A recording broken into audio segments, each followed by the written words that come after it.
Hey everyone, welcome back to the Chopperfett channel. My name is Brett. I make the motorcycle videos and motorcycle vlogs here on YouTube.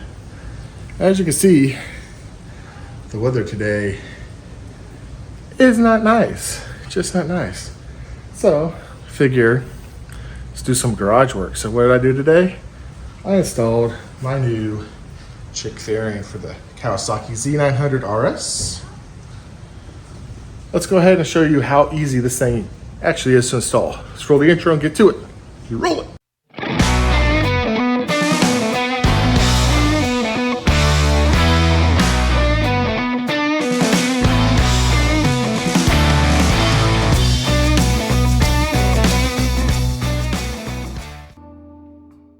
The first thing that we will need to do is relocate the brake reservoir.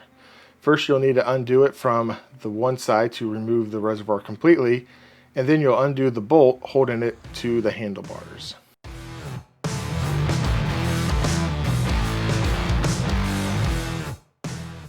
Once you do have it removed, just set it aside for easier access to the handlebar mount. Here you can see the two reservoir brackets. The top one is the one that comes with the fairing, and the bottom one is the stock. Now we are just going to simply reinstall it the same way that it came out.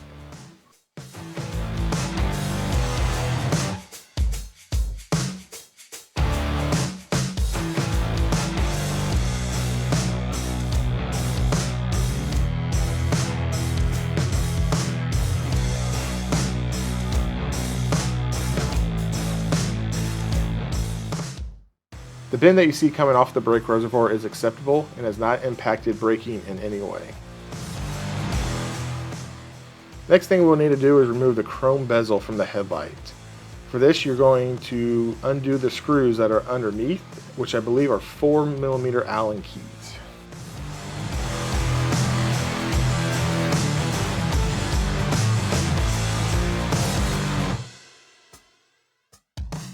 Once both of these screws have been removed, the chrome ring should just pop off.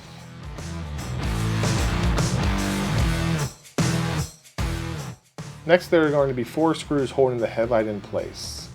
You'll need to remove all 4 of these in order to get to the next part.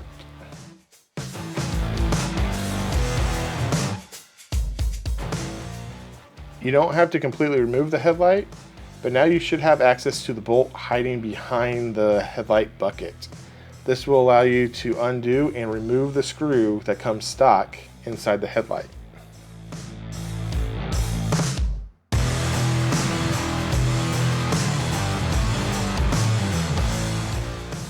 You'll now take the supplied screw and feed it through the headlight housing. Make sure to tighten up the back side of it because you want this to remain in place.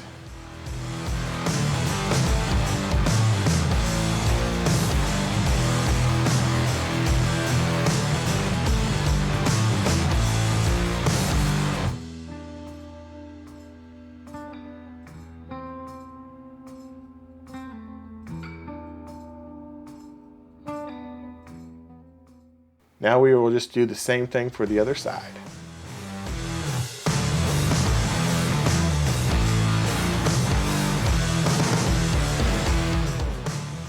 Next, we will install the 4 screws that hold the headlight in place inside of the headlight housing.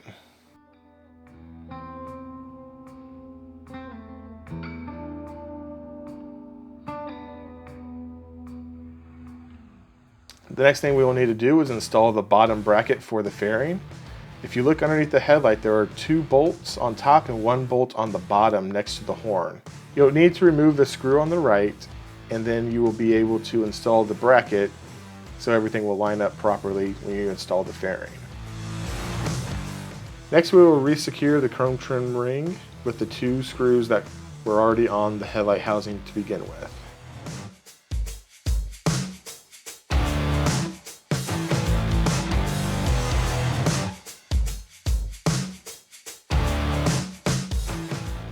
So on the fairing itself, they will also supply 2 rubber grommets that you'll need to install. I found it was easier to install the metal grommets with the supply spacer already in there as well. It allowed for the grommet to be a little bit more rigid, which made the installation into the fairing a little bit easier. Next, we're going to line up the fairing and start the installation. The bolt that we replaced earlier was replaced with one that has a threaded top. So what we're going to do is adjust the fairing so that we can screw the new supplied bolts into that top. So the bottom bracket is a little bit tougher to finagle since you will be doing it blind. I did find pulling slightly forward on the fairing did get this to line up perfectly. Lastly, you're going to give everything a final tighten and you should be good to ride.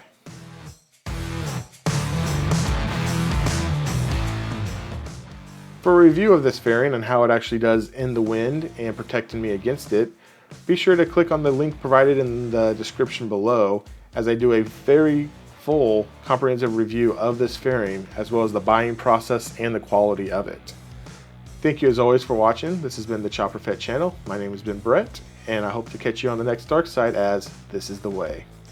Chopperfett, see you in the next one. Later.